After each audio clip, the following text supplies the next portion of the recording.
And he has said one of those basic principles of natural justice is that no one should be condemned unheard.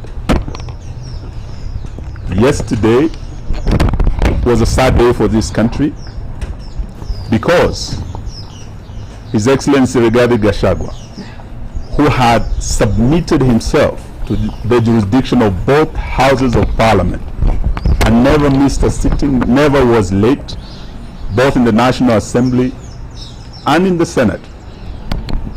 And even when he was given the opportunity to sit as his charges were being read to him, he chose to face his accusers on his feet rather than on his knees.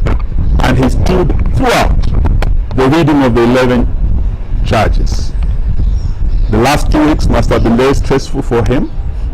And as a human being, there's only so much stress you can take. His doctors have told us here today that when he was admitted here, he had serious chest pains. In fact, he had very high blood pressure. The stress he had gone through, he was short of getting a stroke. But they admitted him, they have managed him overnight. And we thank Dr. Gikonyo and his able team of doctors for the good care they have given His Excellency Rigathi Gachagua. But for Parliament, if we ever doubted that our Parliament is under capture by the executive, a very overbearing executive, last night was our evidence. Our Parliament is dancing to the tune of the executive, both the National Assembly and the Senate. There was no reason why these proceedings could not have been postponed until Saturday. What was the hurry? When Speaker Kingi withdrew to his chambers, what were his instructions? We suspect and we believe he was told by stroke of midnight, you must be done with this man. And that is what happened. The law is clear, the rules are clear. If they had a special committee, they had 10 days. We do not have a limitation for the plenary. Why was the Senate hired to crucify this man and bury him politically? All we can suspect is that Mutuse was just a hired assassin on a mission, and that was evident throughout cross-examination. And we must thank His Excellency the Deputy President lawyers. They brought out the truth that, and this is what Senator Wambua asked Mutuse, whose motion is this?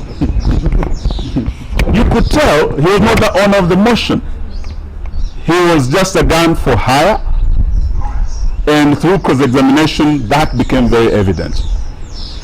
But today, apart from the principle of a man not being condemned unheard, especially when he's on his back in a hospital bed, the second principle that was broken by the House, which is a fundamental principle of natural justice, is that you shall not be a judge in your own cause.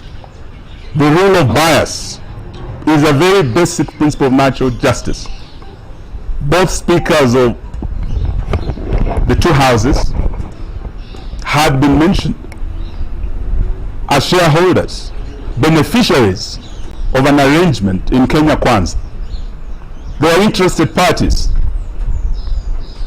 And one of them had, in fact, before the matter appearing before him, Speaker Wetangula, I think, was in Machakos County, when he showed his bias on a matter coming before him, he had already pronounced himself as to what should happen to Rigathi Gachagua, who was going to appear before him. Open bias was shown by the Speaker, Wetangula, Deputy Speaker, Sholei, Majority Leader, Kimani Ichung'wah, the Chief Whip, Osoro, and there couldn't have been a fair trial for Rigathi. So today we want to say this. that as a country we missed an opportunity to showcase that we have one of the best constitutions, not in Africa, in the world, the most progressive. Last night it was being tested. As a country under the rule of law, we should have respected and observed the two principles, fundamental principles of natural justice, and we let our country down. However, all is not over. As His Excellency has said, our last line of defense is the judiciary. We pray and we hope, as His Excellency's team appears before court, they will do justice. And this is what the Senate should have done. They were not politicians last night. They were jurors. They were judges. They should have been fair. They should have allowed time for Gachagua to defend himself. But this will be a basic ground upon which I believe the decision of the House can be invalidated and justice shall be done. This, we want to say thank you to our senators. Our leader in the Senate, Senator Wambua of Kitui, I think captured everything Azimio stands for. Our leader in the National Assembly, Honorable Robert Mbui, spoke for all of us as Azimio. But their counterparts in ODM spoke a different language.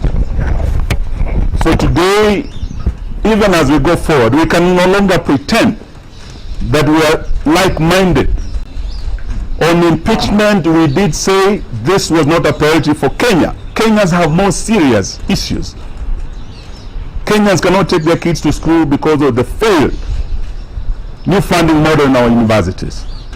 Patients are dying because when you go to hospitals now, dialysis, you're being turned away. When you have no money, you're a poor person, you are condemned to death by William Ruto and his failed policy, Adani Shah. These are issues that even as we speak as Azimio, we have differed, not just on this impeachment, not just on joining the broad-based government. We have also differed on Adani, and yesterday we were in court led by senior counsel.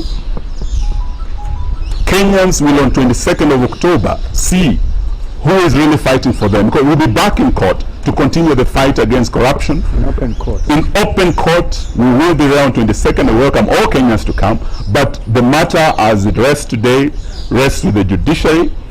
It's the last line of defense, is our only arm of government that has not been captured, and we pray to God, because between this nation and disaster is the judiciary. That is our shield and defender. Thank you. Thank you very much. Maybe we hear